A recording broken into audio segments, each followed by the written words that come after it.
But that was United's DNA.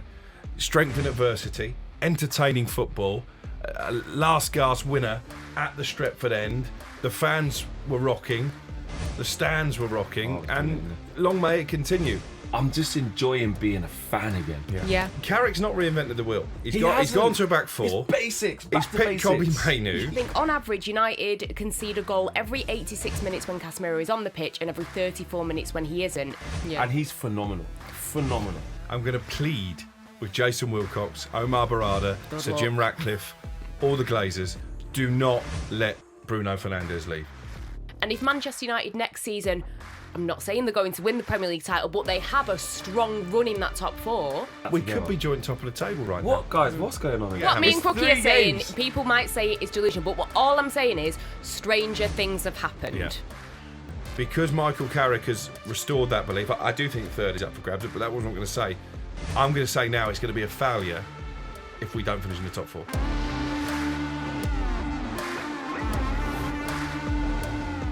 Hello and welcome to Inside Devils, the show that keeps you bang up to date with everything going on outside of Old Trafford. A massive win, another huge W for us as we beat Fulham in the 94th minute with Benjamin Sesko getting the winner. Of course, joining me is Angelina Kelly and Alex Crook to go through it. And also to let you know, this show is sponsored by BetMGM. You can download the app or head over to betmgm.co.uk.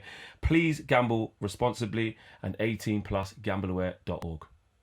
It's like old Man United. I feel like I'm watching throwback Man United. I feel like I'm watching Fergie's fledglings. I'm watching us in 4-4-2, you know, going for it. Even if we've got a little bit of adversity, peg back, get the ball up the other end, attack, create chances, and then just try to see the game out. Like, we're just getting good vibes at the moment. Yeah, and actually when Gary Neville said on television after the previous manager, I don't want to reference him by name anymore, departed. Oh, whoa. Well, hold on. Wait. He what is it? He who shall not be named. Is that what we're doing? We'll just call him the Portuguese fella who set us backwards for a year. But anyway, Gary Neville came out on television and said that the next manager needed to understand the United DNA. And a lot of people said, well, what is that United DNA? Because a lot of big name managers have come in and tried and failed since Sir Alex Ferguson left the football club. But that was United's DNA. Strength in adversity, entertaining football, last-gasp winner at the Stretford end. The fans were rocking, the stands were rocking, and long may it continue. It's still too early to talk about Michael Carrick beyond the end of the season. I'm not going to do that. But he's been a breath of fresh air and he's put a smile back on everybody's face. It's the confidence as well, Ange, in the players. Like we can just get used to this. You know, travelling to games or about to turn the telly on, watch the game, whatever it is, however you're watching the game. Just having that feeling that, right, we're set up in the right way, the boys are in the right mindset. Like, win, lose or draw, I know that. And then we're getting the positive results to go with it. Yeah, it is nice. And I guess seeing the confidence that the players have got, you know, they're all dancing and all that type of stuff. Like, it's nice because they've not really been able to do that. And I was listening to Andy Mitten was talking about it and he was saying about how you're actually invested in other games that are going on. Like, he was saying about watching, like, Chelsea, West Ham. Absolutely. And you're actually looking at it thinking, well, we're going to play West Ham and, you know, Chelsea are actually rivals for that top four. Villa lost to Brentford. Now we're 5 points behind him. Can we get third? It's been obviously like we all love the Premier League and we're all invested in it, but as Manchester United fans, you've not really paid attention so much. It's been a miserable existence. You've not really been in competition with anybody apart from maybe a relegation battle potentially last season. So it's nice. I really that really resonated with me because you are looking at things and just that feeling of this top four and like we're still in it. Like it's really good and like you say, the players, the confidence of the fans. You know, I wasn't at Old Trafford and I know that you were, Flex. It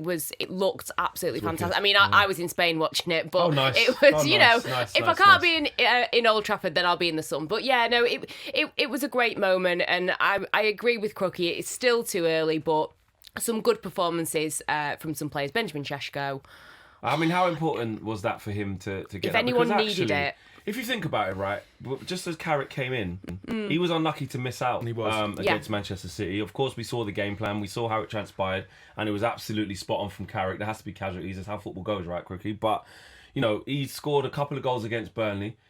He scored the goal. I know it didn't matter because we lost against Brighton, but he scored against them. So he got 3 goals in the last 2 games before Carrick got in and started to maybe kick on. Then he's been on the bench ever since. But how good is it from Carrick to keep him tuned in, keep him chomping at the bit for that? His involvement for bringing the ball down against Arsenal as well off the bench. We can't forget that. That has led up to the 3rd goal. But a massive moment for him where I wouldn't say the hounds have been out, but it's been a bit of a difficult start for him to life at Manchester United. Some are saying it's worse than it's been, because I don't think it's been as bad as some people have made out to be, not at all. But still, bit stop-start, injured after Spurs as well, long spell out, new manager now. A lot going on for him, but a massive moment for him. Well, we've had people saying he's Rasmus Højlund Mark II. We've had rival supporters comparing him and Victor Gyökeres. Actually, I was speaking to an Arsenal fan earlier in the week, and I said, would you swap your 3 summer signings up top, Gyökeres, Madueke and Eze, for the 3 that United brought in? And obviously Šeško was one of them, and he said, listen, I'd take Šeško ahead of Gyökeres every day of the week and twice on Sunday. So I don't think it's been that bad a start either. And it wasn't an easy finish, because actually his touch took the ball slightly behind him, so it was an instinctive finish into the corner. But such an important moment for him, as you say. And I think that's one of the most impressive things about Carrick, is united the dressing room, which we know has often been divided. Matheus Cunha, we know his character, could have sulked after being left out, didn't do that, comes off the bench, scores a brilliant goal against Arsenal. Šeško, the same, he could have justifiably, I think, knocked on Michael Carrick's door and said, well, why am I out the team? I'd scored a couple of goals at Burnley. Hasn't done that. He's knuckled down by all accounts. He's the hardest worker in training, first in, last out, and he's getting his rewards. And you saw Joshua Zirkzee, who I think under different circumstances would have spent transfer deadline day trying to get a move away. He was right at the heart of the celebrations when that last minute goal went in. I had a conversation with one of the United staff, one of the security guys, Alex. He's a really, really good guy. And he's a different Alex to better Alex. Not Alex Crook moonlighting as a security. I mean, he's a big boy. Yeah. He's tall. You know what I mean? He can look after himself. Crook. No, he needs more security. The amount of stadiums where he's getting fans, having a word with him. I've already spoken to him. We're going to have to hire some people to make sure he's taken care of. In the last game at Old Trafford Emirates, it was selfies with Crook. He was getting involved. I know you. You're the guy from talkSPORT. Yeah.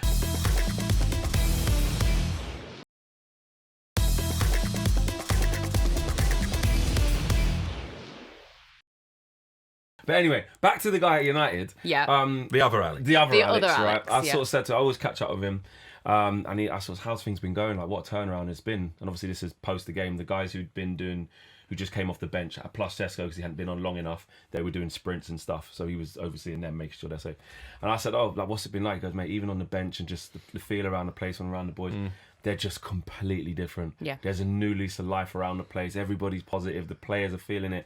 And you can see it with the way they interact with each other. And I just thought that was really interesting. But for me, like, I'm just enjoying being a fan again. Yeah. Do you know what I mean? Like, we have to speak about Manchester United every week because we love the club and obviously what we do. But it wasn't enjoyable. You're saying the same thing, rinse and repeat. How many times can I talk about, how many times can and we also spoke trying about to find Amorim, positives the players. in things, yeah. There was, it wasn't just being negative for negative's sake. They're literally, how can you have chess before games? How can you, but being able to, and I know it's the life of a social media fan or all of that, but being able to open up your social media apps and just see Man United fans around the world just smiling, dancing, watch parties, doing the Cunha surf. Yeah. Like my son sent me a video of him doing the Cunha surf. But that's what it's about, right? The kids just be able to look at their favourite player and copy their celebration.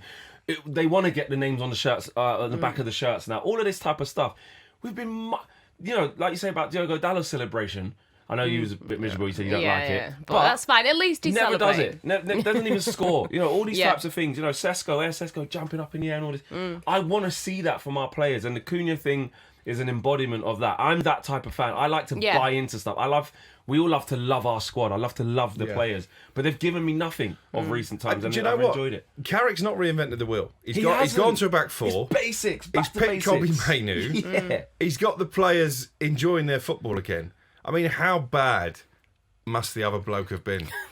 You're right. And another thing that's really petty, I will say this. I love the fact, that Michael Carrick has used the 3-4-3 or 5 at the back in the last 3 games. When in the last dying moments When of you're the game holding out for a to win. see it out for a win.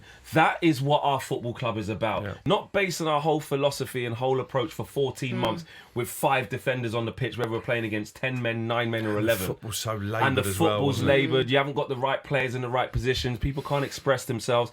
This is what we do here. And Michael Carrick's not doing it on purpose, but I've just told myself he is. It's almost like a big...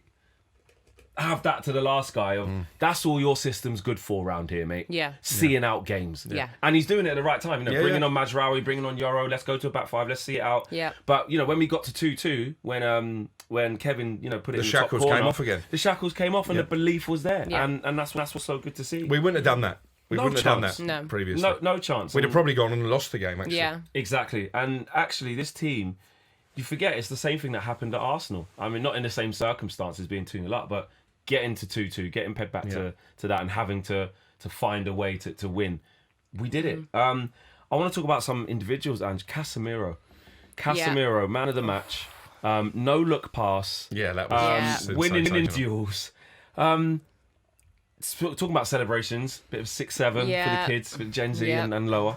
Yeah, for the kids. Yeah. He's Uncle Cass is rolling back the years. What a generational farewell tour this is. Yeah, it's fantastic, and it's going to be bittersweet because as much as it is the right time, he's on far too much money. He is getting older, even though he looks absolutely fantastic the way that he's playing. It is the right time, but it's still going to be a sad one. And I just think that the main issue now is going to be moving forward how we deal with not having Casemiro, because he, came off around the 75th minute for Manuel Ugarte, and that's when things start to unravel. And having Manuel Ugarte as your backup number 6 is not going to work, because if Casemiro, I think on average United concede a goal every 86 minutes when Casemiro is on the pitch and every 34 minutes when he isn't.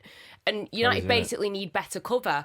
And I mean, I'm assuming in January they didn't really consider bringing somebody in. And I know that Crook has been across this whole, Belieber, Anderson, Wharton situation. But I think they missed the trick, though. because if Casemiro, and I hope this doesn't happen, if something happens to Casemiro... Or Cobby. Or Kobe, One injury, what do we have? What do we have as backup? And it's going to be a real head scratcher for the summer, because you can't just say, oh, we just need a Casemiro replacement and we've still got Ugarte. Realistically, you need to replace both of them, because Manuel Ugarte is not, I don't think he's a Premier League player. He's definitely not a Manchester United player. And if we're going to be in Europe, which at the moment we're in the Champions League, even your backup players are going to have to play a large volume of games. So Casemiro, absolutely fantastic. I love the way that he's turned things around. Don't let the football leave you. Football leaves you. Carragher into an apology. The whole Jamie Carragher thing of saying leave the football before it leaves you. He is just oozes confidence, oozes class. There's a reason why he was at Real Madrid for as long as he was, and he achieved all of that.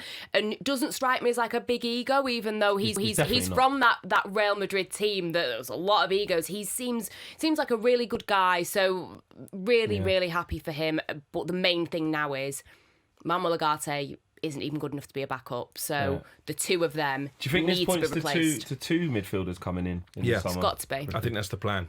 2 of Belieber, Anderson and Wharton. So, that's a big outlay.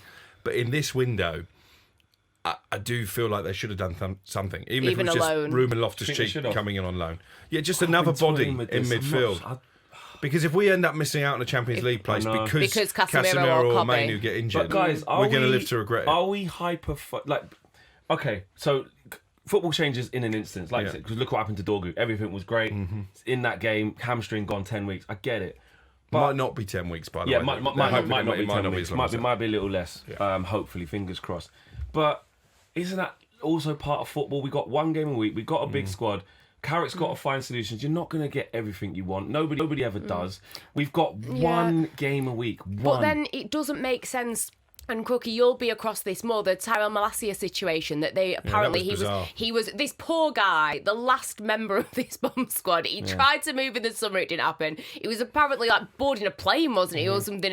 And his move was kind of. But Harry Amas big injury, Dorgu big injury. That would be silly to let him go. But then you think about it, your orthodox left back is Luke Shaw, so they're maybe looking at things. But also, Lisandro Martinez can play there.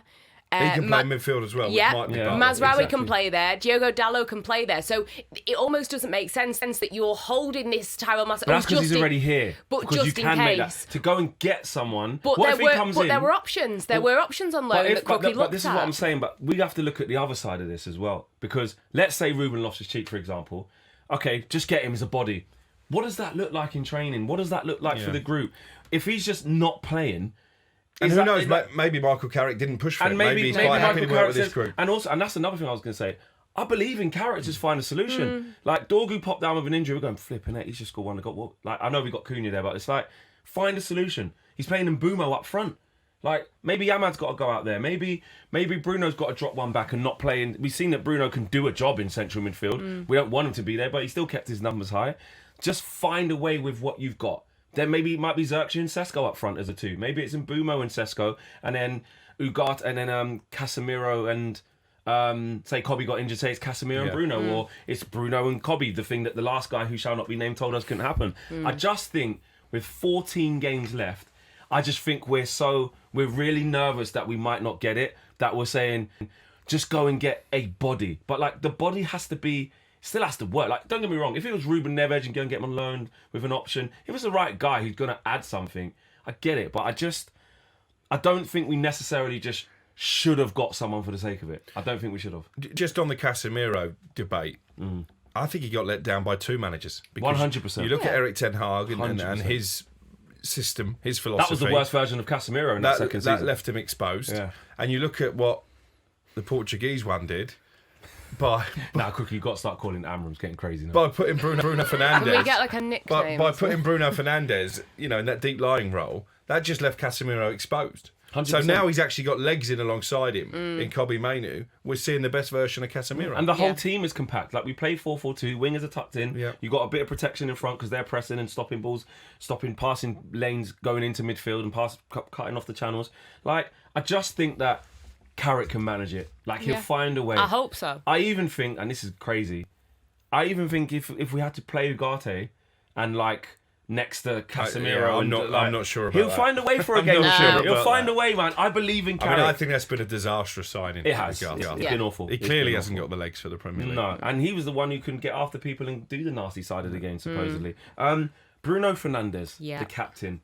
I'm glad you're going to bring this up. Oh my goodness! Like, the assist that he gets, the first one is meat and drink for Bruno. Ball to the back post. Casemiro just have that. And actually, in the stadium, the Fulham fans were singing some unsavoury songs to Bruno Fernandes during the break of that. Whether it was a penalty, it wasn't. Yeah.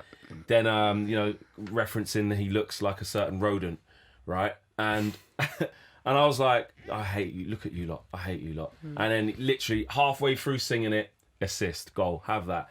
But what he does for the second goal, brilliant. It's just pure genius and shows why he is by far, and always has been the best attacking midfielder in the league. And then if you want to talk about Europe, you can argue where you put him in the top 5 or whatever, because the numbers speak for themselves. What he does to Calvin Bassey is a big, strong, powerful player. The speed of thought is what gives Bruno the extra yard to do the damage. Because he knows, once I've taken that dummy, I've only got one touch here because Bassey's coming back. Yeah. And he doesn't give a ball that's up at Seshko's waist or up at his shoulder or head height. He places it perfectly across the ball. Yes, Seshko's got a lot to do, but there's the ball on a plate, bro. Go and take a nice touch. The rest is on you, but I've given you the tools to do the job. Yeah. And he's phenomenal. Phenomenal. Yeah. There's been a lot of debate, and obviously he's got this ridiculously low release clause of less than £60 million that a top club in Europe can activate in the summer. I'm gonna plead with Jason Wilcox, Omar Barada, Sir Jim Ratcliffe, all the Glazers, do not let Bruno Fernandes leave, because he still has so much to offer this football club. He is still United's best player. He comes up with goals, he comes up with assists, he comes up with passes that nobody else in a red shirt can see, let alone make. It would be a massive error, even though I know he's entering the veteran stage of his career. Maybe you can trade him in for a younger model. Do not let Bruno Fernandes leave this football club next summer. Yeah, even if it goes in where he has to leave on a free next year, or just let it be. We're getting our value out of the initial 60-odd, 50+ add-ons we paid to Sporting. And also Yeah. let him enjoy some success because, again, we're not getting carried away, but it's 3 wins in a row. If it's Michael Carrick, if it's a big-name manager, the future looks brighter for Manchester United. Those signings they made in the summer are paying dividends all now. round. Let him enjoy being part of a good team. Because Yeah, he's he been paid surrounded his by dues. crap for But he so might long. not want to. I mean, it's almost... Is it like he's getting better with age? Is he like a fine wine at the minute? Because, yes, he's always been good since he's got here, but this season in particular, he really has stepped up. But the reason why Bruno Fernandes has been so good this season is because he's finally got the quality players around Agreed. him. So Got players who can finish his chances. Exactly. This is the thing. When you've got people like Cunha and Mbeumo, it makes your job so much easier. And I mean, you look at these stats that are going round. You know, he's got 12 assists in the Premier League this season. The record is 20, held jointly by Thierry Henry and Kevin De Bruyne. There's a good got a chance. that he Yeah. could What, match that or 14 break games it. left? If we continue scoring at this rate that we're going at the minute, and this has all been done whilst he's been in and out of his favoured position. He's had to adapt. And like I say, the reason why the numbers are so good is because you've got these quality players. Previous seasons, you know, he would have really good chances, created numbers, but it wouldn't always be converted by the forward players. And since his first full season, he has topped that chances created stat every Premier League season, other than 21-22 when Trent Alexander-Arnold got 90 and Bruno got 89. But he creates more chances than anyone, season in, season out. And guess how many times he's topped the Premier League assist table? What, in the 6 years he's None. been here? Never. None. Never. Yeah. So, But it's not because he's not No, laying it's- them on a it's plate for his it's teammates. because It's because Manchester he's had United- Garnacho and Anthony and Højlund on this the is end of it, them. because if we're being completely honest, Manchester United have been letting Bruno Fernandes down in a way, and he's always had that capability. And like Crookie says, now that he's actually got the talent in front of him, we even talk about someone like Benjamin Šeško. I think that he's got more non-penalty league goals than Victor Gyökeres. He's only 22. We've spoken about it so much about having patience with him. If he starts to come good, you've got Cunha and Mbeumo as well. Yeah. Let him enjoy this moment, because finally, all the things that he's been doing, it will all come together and come to fruition.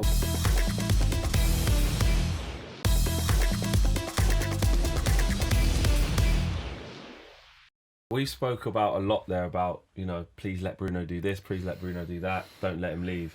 What about what he wants? Because Bruno Fernandes... You can't be mad at him if he wants out. 100%, because if I'm Bruno, there's things to consider. I don't know if he will want out though, because he does he want to stay for the new thing again? Yeah.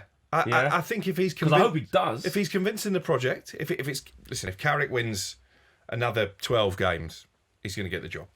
Right, we're not talking about it, but he will. If he wins 12 more games, he'll get the job. And if Bruno sees that Michael Carrick is the man to take the club forward, I think he'd stay. If it's not Michael Carrick and it's a Thomas Tuchel, then again, I think he will want to stay, because you're bringing in a world-class manager. Well, but then what if the landscape changes? Like we talk about this European release clause. What if it is a Bayern or a Real Madrid or a whoever else, right?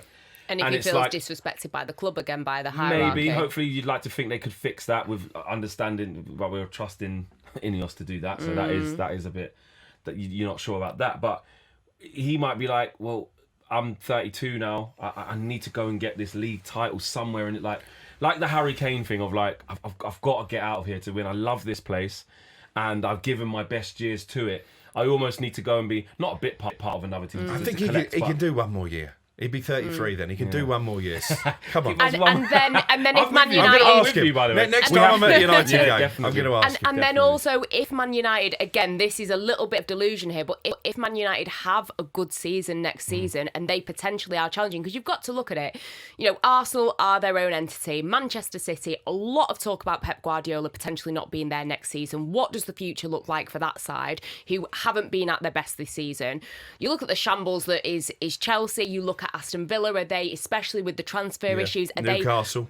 Are they realistically going to be able moment. to keep up again? Newcastle, like you mentioned. So, and again, I'm not saying that Man United are going to win the Premier League title in the next couple of seasons, but if we do finish in the top four and we see some of these teams not be able to compete, obviously, even Liverpool, Arne Slot's job, people are talking about it. Who knows what's going to happen there? We could actually see a drop in quite a few Premier League teams. And if Manchester United next season, I'm not saying they're going to win the Premier League title, but they have a strong run in that top four, We're going to get accused of being massively carried away. I know. Guys, three games here. I we're basically saying this is enough for Bruno to stay. Committed but hear me out. But stranger things have happened. If they just converted some of those shambolic home performances, Everton against 10 men, West Ham, the other Fulham Bournemouth, game, Wolves, Fulham away. They just converted those into the wins that the performances deserve. They'd be top of the table. Liverpool can say that. Be top of the table. Villa can say that. But this is, but there's been missed opportunities in a season when at times we've not been playing particularly well. So we could be joint top of the table right now. Guys? What's going on in here today? So is this the most positive show we've ever done? I think it's too positive. I get it that people will say we're that going to get hammered. What me and Crookie are saying, people might say it's delusional, but all I'm saying is stranger things have happened. Yeah. So you're suggesting. So what we're saying is that Bruno if Man United finish in the top 4, yes, and we also see a certain chain of events with these other Premier League clubs. I'm talking the future of Slot is uncertain. There's a lot of talk about Pep Guardiola. Yeah. See how these other teams, what's and realistic. if we have another good summer, if we do get 2 of them 3 midfielders, we've got that transformed the team again. I mean, there's a bit of debate about Harry Maguire and if this contract offer is actually going to fall at his feet, and that's a tough one because listen, I've been Maguire's biggest critic at times, and I think if you look at his United career as a whole, then there's probably more questions than there are answers. But in fairness to him, when he's really needed to, that game against Lyon last season. Since Michael Carrick came in, even before that, he stepped up. He showed great character. Been almost dominant centre back. He's not getting any younger, and he's on big money. But that will come dramatically down. Yeah, but only if he wanted to. Yeah, he will. But how expensive would it be to replace Maguire? So they're going to be weighing that up at the especially if moment. we're getting 2 midfielders. They're going to be weighing that up. And if in having the foresight for next season, like we're looking ahead to, we're now in a position where the formation we play requires 2 centre halves, not 3. Hopefully, we'll be in all the competitions next year because we're going to get into Europe and not be silly in the domestic. We should at least get into Europe. I mean, if we Europe, don't some form of Europe, some form. Listen, if we another bold statement. Oh, go on, Crookie. We're winning the Champions League. Here we go. No, we can't not finish in the top 6 now. You look at the gap between the top 6, and there's nobody coming out of the chasing pack. It's starting to even out. The top 6 should be nailed on. So we've secured Europa football. The top 6 should be nailed on. But I'm going to go further than that. And I guess it depends what happens in the Champions League. Because there's no midweek games. Top 3. Because Michael Carrick has restored that belief. I do think 3rd is up for grabs, but that wasn't what I'm going to say. I'm going to say now it's going to be a failure if we don't finish in the top 4. Or top 5, as in for champ. Yeah, if we don't secure Champions League. Top 5 should be enough. But bearing in mind, failure. But bearing in mind, Liverpool are going to be games. distracted by Europe. Chelsea are going to be distracted by Europe. They're both inconsistent. Think about how many teams are in Europe. Aston Villa, I think when they you're going to get into a position with Unai Emery where I think he will prioritise the Europa League. Yes, and rightly so. So I think it will be a massive letdown if from here we don't get in the top 5. And I'll tell you what, we wouldn't have been saying that 3 weeks ago. No chance. No, of course we wouldn't. And I think, with the other fella. he who Cookie shall not name, I do think sorry though. If you're watching yeah. Actually, you haven't even said sorry to us since you left. So that's the other point. Yeah, that's true. Well, thank you to us. He went on that media walk to get a few snaps, got on his jet, and that was it. But I do think that every time that we do have a win and a good performance under Carrick, it does damn Ruben Amorim and his ideas, and it just shows, he damned himself. Yeah. But we'll never know if he would have made it work or not. But it was taking too long. he wasn't flexible enough with his tactics. He prioritised what he wanted. And you look at Kobbie Mainoo, you look at Patrick Dorgu. I know Lisandro Martinez was out for a little bit, but didn't look great under Amorim when he did play.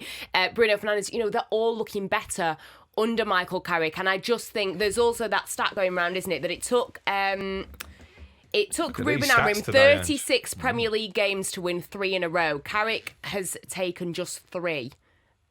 Like, that's insane. He's never lost, Michael Carrick, in 2 spells. We've now won 11 games. We've won 11 games, which was the same as last season. Like, we've got the same amount of points already as last season as well. So yeah, it's I think the more that you're seeing this, and as someone who did try to defend Ruben Amorim, I did try to see the positives, and I did try to grasp at certain things and try to see the good. No, I don't regret it, because I understand where I didn't know what was going to happen, did I? So I think you have to. You were seeing what was happening. That's your. And we true. tried to tell you. True. Oh no, you and I we got shot down by you and Ryan. You're negative this. You're always coming in there negative this. We were realistic. You weren't. Exactly. No. And now look. You know what? I love how you two are trying to twist and turn this, but you're not going to twist and turn it. The Just thing saying. is, that's our manager, and you have to try and get behind your manager. You have to try to see the best in situations. And it's not like, as much as it was terrible, there were certain things, some of the big games that we were actually doing quite well in. Yes, I know that there were other issues, but I am not taking back trying to see. I think that apology should be as loud as Patrick Dorg's one. Dorgu was lucky to get to. You know what? Oh, I rude. had people that have known me a very long time. I had people messaging me about that saying, Can't believe you said "Why? so. What are you playing at? Why? Like, you have to By stand, doing the right thing. stand No, on, it's okay. stand on business." No, it's a bigger person, bigger character. Do you Yeah. feel His let down development, that say after sorry. you defended him so much, he's not done what every other manager who leaves a football club does and just releases a statement? It might be full of platitudes, as but much at least they've got the respect for Right, the let's- fans to do To it. thank people like you who never lost faith. Let's not twist this. Let's not twist it, right? So Do you feel betrayed? Yeah, the Amram disciples have been let down by their leader. I've not been an Amram disciple. Take that back right now. I have not. Just because I tried to see the good aspects of the manager doesn't mean that I was like waving the flag What for the were fan those club. good aspects? Yeah, but you by the way? can't see things that aren't there, though. We were trying to say, but look at these games we're losing, look at the style of play, look at that. Yeah, but at the end of the day, when I'm sat with two very negative people, you've got to try and Can you offer stop some calling us balance. negative and replace that You- with realists, please? You've When I'm got sitting to, here with two realists, you've please. got to try and offer some balance. But I was actually trying to say something positive about Michael Carrick in that it just exposes more and more that this wasn't working. And a lot of people, a lot of articles being written about what a waste once again from the hierarchy that, the 14 months with him. I asked it Danny was. Murphy last night, actually, when we were doing our transfer deadline show, and we turned our focus to United and the lack of signers. I asked him, did they basically waste a year with the previous manager? And he said, yeah. They did. Technically. Should have gone after Bilbao. You look at Tottenham now, and Tottenham fans won't like me saying this, I'm not popular there anyway, but every time I watch Spurs, first half against Man City on Sunday, Dreadful, man. I keep going back to Bilbao. How on earth did we lose that final to Tottenham? It's Because they're no better this season than they were last. They're worse. Yeah. At least United are now showing some potential. Yeah. Yeah, no, it's true. A little bit of a Carrick stat. I know you like some stats. Yeah, go on. Including his first spell in 21, Man United have won 4 of their 5 Premier League games with Carrick in charge, obviously drawing one of them. He's only the 3rd manager to win 4+ of his first 5 league matches in charge of the club. Do you know who the other 2 I've seen this are? stat, so I know the answer. Oh, so I'll let you Crookie can answer get it. out of it then. Ollie? Ollie is one. Yep. Who is the other one? So Matt. He is bang on the money. Well done, Crookie. You Elite are a ball Man knowledge. United fan. You're a real United fan. Yeah. Loved that from you, Crookie. Loved that. I forgot even where he was. Even as a Southerner Crook, you're still, He's real. He's real. I think just for me, long may it continue. What I have come back on, and I will admit this, I think at the beginning, maybe I was probably on my own with this. Before we played a game with Michael Carrick, when I knew it was going to be him, but we hadn't played a game yet, I was like Roy Keane, I'll be honest. I was saying, look, I'm going to get behind Michael Carrick. He's coming in to help us at a tough time, but not experienced enough. I'm not expecting miracles. I think this job is probably going to be a bit big for him. He shouldn't get the job full time no matter what happens. Already, I have to say, there has to be a corridor, a window, or should I say, a window of opportunity for him to get the job. It has to be considered. It has to. That's what I'm saying. Yeah, He will be. He will be. And it's too early because look, we don't know. We could go on a bad run, or we don't know. The same thing that you said as a failure that could happen. Yeah. Could fall off a cliff. Who knows? There's a lot of different factors, questions. isn't there? Because we don't know what's going to happen for the rest of the season. But I just think, does he have what it takes? If Crookie and I's delusions of what could happen next season, And I'm not saying he does or he doesn't, because I don't know. But I think one of the questions is, if you are actually competing in the top 4 or competing for the top 4 consistently all season, does he have what it takes? Is he going to be able to handle that? Is he going to be able to handle the players, the kind of games, the tactics, etc.? I don't know. I'm not saying either way. There's arguments for both, maybe. I think he's got the character. And actually, you go back to his time as a United player, and unless I'm rewriting history, I seem to recall that when we signed him, the reaction from the fan base was quite underwhelming. And he took that on his shoulders, and he became an absolute icon of the football club. So I think mentally, he's got the personality to deal with that pressure. Yeah, true. Yeah, he can definitely deal with the pressure. What was it he said? I remember seeing an interview that he spoke to Fergie when he'd signed, and he tried to compare Man United to Chelsea or something, and he said, as the words were coming out of my mouth, I was like, why have I just said this? I need to take it back. And Fergie just kind of looked at him and was like, no, this is Manchester United. This is very, very different. It's a different ball game altogether. But I just think you can see the impact that he's had on the team already. But it's got to be everlasting. You know, it's not 100%. unusual for a manager to come in New and manager bounce. maybe because the previous one wasn't the most popular. Exactly. The players suddenly up their game. They've got to maintain that for the rest of the season now. 100%. I think it's there. You know, again, this run of games. I mean, we haven't talked about our friend who's going to get a haircut. Tottenham Fingers at home. crossed. Yeah. Then it's West Ham away. And that would be 5. Palace at home. Everton away. It could be 7. It could be 7. Oh, God. It could be 7. Don't threaten us with a good time. 7 in a row. I mean... And then you are looking at 3rd and 2nd place in the my table God. as being up for grabs. I mean, Spurs is the next game, actually. Imagine if Man United finished 2nd. That would be hysterical. Don't, honestly. It's like you say, Stranger Things, right? Yeah. We are getting carried away. We are. Like, We're allowed. Listen, it's been tough. it has. That's what I'm enjoying being a fan again. I'm enjoying being able to be silly with the predictions. We're allowed. I enjoyed going into every game saying, obviously, we're going to win. Yeah. We're back. Like, I just talking with chess to rivals, and they go, this is the problem with you. And Yeah. good. But I want to be annoying in your face again. agreed. Remember me. Yeah. I'm relevant again. Yeah. Hated, adored, never ignored. Exactly. Yeah. Not just laughed at. The people scoffing at us where we felt like they don't even get joy laughing at Man United anymore. Finished 15th, mate. Yeah, obviously they lost against Brentford. Obviously they lost against Everton. Obviously they lost. It's like that. The apathy of like just looking at us like we're just nothing. Now, being so loud and seeing how annoyed... When I'm seeing all the rival fans being like, look at them. Anyone would think they just won the Premier League, of them over celebrating, doing this. That's how I know we're in their heads. That's how I know. And they absolutely hate it. Seeing all these admins having to delete posts. You know, Kevin, they put up his thing like, oh, we can't believe it. Then it was Sesko goal off the... and seeing the screenshots of people putting up, don't celebrate too early against United. They had Mikel Merino going, oh, come on. Yeah. And then the screenshot of Mateo Skunias just scored on these guys. And the same thing for Kevin. Don't celebrate too early.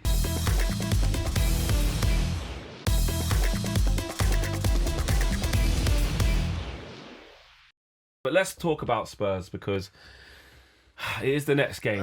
And I, like all of you and like all of you at home, like we owe them so bad. Like it's an understatement. And listen, nothing is going to right the wrongs of that. Even beating them 5-0 on Saturday, on this coming Saturday, isn't going to right the wrong of losing in a European final. The only way to get your own back for that is... Losing 4 times. Exactly. Carabao 4 Cup times. lost both times in the Prem, home and away, one under Ten Hag, one under Amorim. Then the infamous, like say, Bilbao. Then again, this season, we didn't win. We drew 2-2. Again, they're not great. And I'm just, this godforsaken team, we just can't beat Spurs. And we're better than them by miles this year, by miles. But I'm still worried about this game. Even with all my positivity and obviously we're going to win. Now we're into uncharted territory of we're at par from the last guy. We won 3 in a row with Ruben, where Frank Cook cut it, and then we played Forest and Spurs, ironically, it's 2 draws. Right. But there's something weird about Spurs, and I don't know what it is. There's this curse. I don't know. We just can't get it done. And I feel like we say it over every game now. No, but the real test is this. You know, you beat Arsenal at home, but you go away. You go, yeah, but the real test is Fulham at home. But now I feel like, yeah, but you got the real test is this. You've got to beat Spurs. But the real test is every game. But how are you feeling about this game, Crookie? I think it's a great opportunity. So I was there on Sunday. First half, they absolutely stunk the place out. To be fair, second half was better, but how much of that was down to the fact that City retreated into their shells as they tended to do in the second half of games of late. They're imploding from within, Tottenham. I don't know if you've seen the Instagram post. From Romero. Christian Romero. What's he talking about the recruitment? He is busy, so he's been moaning on social media again because this is what he does, in his spare time. What did he say? He's saying that it's disgraceful that they only had 11 fit players last week and implying that the club should have been more active in January. It was minutes after the window closed, he released that statement on Instagram. Really? And worse for Thomas Frank, because I think it does ask questions. Are you actually in charge of this dressing room? A lot of his teammates have liked the post, including Conor Gallagher. Really? Hang on a minute, He's only been there 5 minutes. I need a bit of help and support. He's realised where his bread's buttered here. He's like, oh, do I side with Frank or no? The players I need were to like liking this. that post. Yeah. And they had, They're a disgrace. They had a whole team out at the weekend. I listed 10 outfield players, and I think the 10 outfield players they had injured would have been a better team than the one they were able to put out against City. Yeah, they are up against But So United this is a big can chance. exploit This is a it. big chance. And I don't know how many of them, if any, will be back Van by der next Ven week. might be Maybe back. Van der Ven, which is a big plus for them. But it's a great opportunity, like Crook says, to exploit the fact that the captain is an absolute joke to be doing this and to just be stirring up this kind of trouble, this media Did attention. he come off at half time as well? Injured or sick, ill? Yeah. Then the statement. Yeah. So, but do you know what I mean? Like, as captain, and again, I say it so many times, Bruno Fernandes gets so much stick about being our captain, all these things that he does. That is a disgrace from a captain, because all you're doing, I understand if you've got issues and you've got problems that you're not happy with, you keep it in-house. You don't make it public. You don't But you know what, that. Ange? You know what? I'm not going to lie. I'm happy it's happening. No, what I was going to say is, let's be honest, guys. If Bruno spoke out against Ineos and said, like, oh, this is a disgrace, like, we would be lauding him. We would. But And I've actually... we would. I got a lot of stick from Tottenham fans because I'd already written a piece about the fact that I think they're better off without Romero. They certainly look better without Romero in the second half at the weekend. And then I retweeted it last night and said, look, this is why he's not fit to lead this team. And I've had a pile on from Tottenham fans. So they're all in favour of the fact he's called the because owners it's because it is that But fan I thing. just- When you're against your owners, right, which Spurs are, and obviously we are. Yeah. If there's a player who does do that, which is not the right way of not the right channel of communication, I get it. But if Bruno Fernandes spoke out against the Glazers in a tweet, we would love him. But it's also it's not just doing that of like having an issue with the owners. It's the way that they're all behaving, the way that they're behaving. So listen, you might not think Thomas Frank is the right man to lead Spurs, but he's your coach at the moment. You have to respect him. The way of them, and they're not respecting him. So it's a lot of different things. It's not just going against the owners. It's just doing the stuff on social media, being disrespectful to your coach, which whether you like him or not, he's still your coach. And also, Thomas Frank, we don't know him, but he doesn't seem like a nasty kind of guy. He's definitely not. He's a great guy. And I feel quite sorry for him, what he's going through. So, I mean, from a Manchester What, the United... players not respecting him? How are the No, players like they're not like respecting him? shaking Oh, you hands saw with him that. at full You- time and stuff right, like yeah, the that. Spence thing and then It's just and the Van der Ven thing. it's just rude. So as a Man United fan, keep stirring the pot, keep media attention, keep everything But in a this is what shambolic scares me. state. You see how you've just labelled all these things? But we can exploit this. This means everything. This is the new Man United You just flex. make the perfect cake. I hear you, and everything you both have just said is why Tottenham are so poor. A whole 11 out, essentially, a whole team out, right? And that team would, like you said, be better than the one that starts. They don't respect the manager. You got the captain calling out the owners, all of this, the fans teetering on the edge. One more big defeat, and he'll probably be gone. And it's us now. And I'm sorry. Nah. And this is where we That's can because exploit you've been him. accustomed to failure. You've got PTSD. I do. You're not in the delusional head of me and Alex No, Crook, that's so right. that's where you're wrong. I've here. got the I need to cigars ready. join. I've got the cigars Yeah. What are ready. you saying? So you saying light? Are you saying light work, Spurs? This is obviously. I think is there to win. I They do are think It very should be. There should conservative. be no I think reason why we United can attack them. Like I say, exploit these weaknesses that they've got. But we and I think keep Michael conceding. Carrick. We conceded 4 in the last 2. True, but we've been scoring. Silly goals. But we have been scoring, and you know, one thing that we've not spoke about with the Fulham game, that shouldn't be happening. I mean, Those it's goals it's, are so silly. it the is. second one's a It is- worldie, to be fair. Yeah, that's true. Yeah, Yeah. the second one's a worldie. Yeah. But no, I think we've got enough. Think of the players, player versus player. Yeah. Oh, We listen, it's trump not even a them. discussion. We should have won the got- game at their We've place. got the quality. Exactly. Should have won the game We've at got, their place. we've got the quality. In terms of the team, Oh, Crookie, you've been good at these. you've been good at that. Do we? Seshko, does he get a start? Do you change anything, or do you still go and Bruno down the middle? I think you go and boom down I the think middle. he's going to agree. keep And it his the record same. are good against Tottenham. Yes. And I by the agree. way, they're susceptible to Can't players drop running in him Bruno at behind, the particularly if Van der Ven isn't fit. Yeah, exactly. And if he is, Yeah. and if Yeah. he is, you need someone to You need to engage test him. that You hamstring. need to test. Yeah, Yeah. exactly. So other than that, we said consistency is going to be Michael Carrick's best friend. Consistency, continuity, all these types of words. He needs to try and pick the same team every week. There's no reason we got 6, 7, 8 days to rest up and get ready for games.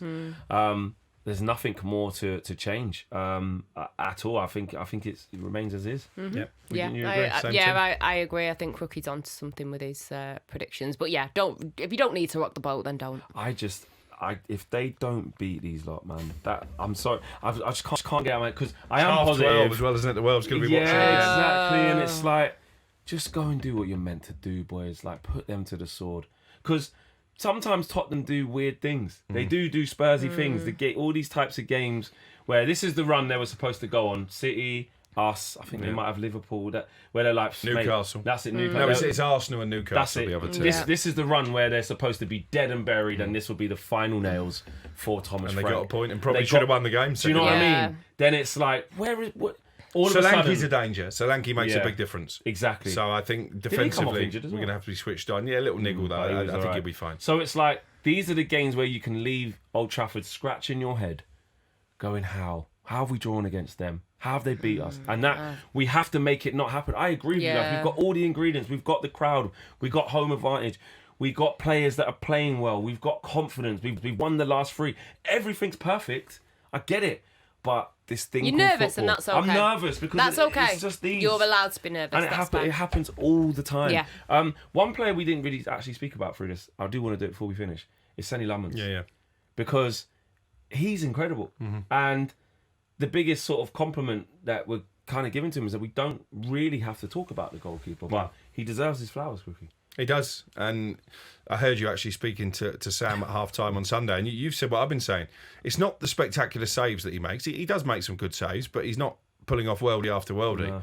It's the fact that when someone crosses the ball, he catches it. Yeah, or punches clear. Which seems really basic for your goalkeeper. But again, the previous bloke who used to keep goal for United didn't do that. He also shall That's not be more of a named. one we shouldn't say the name. That one is. But he had, I'll be honest, Ange. When it was that face-off, or the 50-50 of Martinez versus Lamans, for me, Onana was so bad. I was like, go and get me Premier. Yeah. Well, no, I was saying, don't get me this kid I've never heard of from Wolverhampton. I'm like, go and get me Premier League experience, World Cup winner. I know he's got a nasty streak, got an odd mistake in him, but the shirt's not going to be too heavy for him. You can just put him in net, and we don't have to worry about settling or anything. Just go and get Martinez. What are we doing?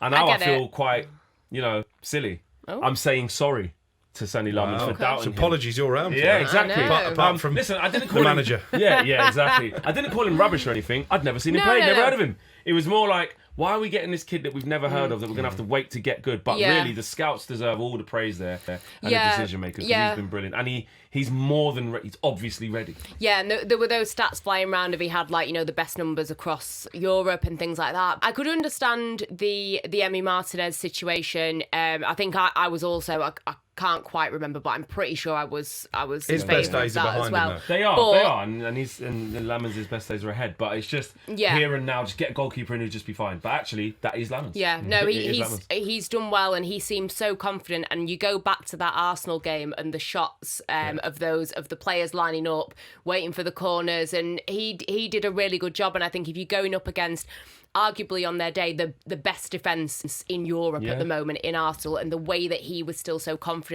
and had a really good command of his box, you've got to give him his props. I'd like us to be conceding a little bit less, but that's not only down to him. So now it's time for our bet builder with BetMGM. You can download the app or head over to betmgm.co.uk. Now, Ange, you've got a bet builder for us. Tell us all about it. What have you got? Yes, so first up, I have gone with over 6.5 total shots on target by Man United. Last 2 home games, Man United had 6 against Fulham, 7 against City, so over 6.5 to me feels realistic. You think about Spurs' poor form.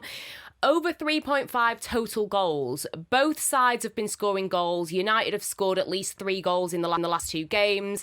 Spurs have conceded 3 or more goals away from home to Arsenal, PSG, Forest, Bournemouth in the last 3 months. Also, Spurs have conceded 9 in their last 4 league games.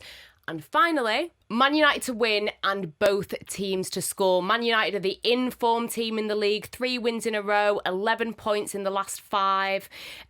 United haven't kept that many clean sheets this season, and Spurs have scored in each of their last 8 games in all competitions. So that's my thinking behind all of that. Over 6.5 total shots on target by Man United, over 3.5 total goals, and Man United, of course, to win and both teams to score. Thanks, Ange. I do like that on the front foot. So that takes us into predictions for the game. Crookie, Man United win, right?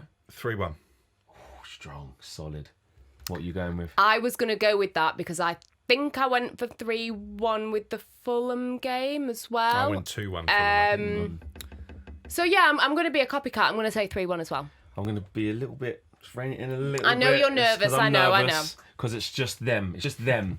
Even though they're Spursy and it's just them. Okay. 2-1 Man United. Lads. But wins. It's Tottenham. I know, but we haven't been able to say that in ages. And I need to be leaving there But we're all saying saying that again. 3 points. We're all saying 3 points. There you go. Another feel-good show next Tuesday. Look, I like this version of Crookie. Do you? Do you like this version of Crookie? It is good. We all do. Right, that is it. It's gone by. It's gone by so quickly here on Inside Devils. We'll see you next week for another episode with another 3 points in the bag when we will be 1 game away. 1 game away for Frank to cut his hair. We'll see you next time. This show is sponsored by BetMGM. You can download the app or visit betmgm.co.uk. 18 plus, gambleware.org. Please gamble responsibly.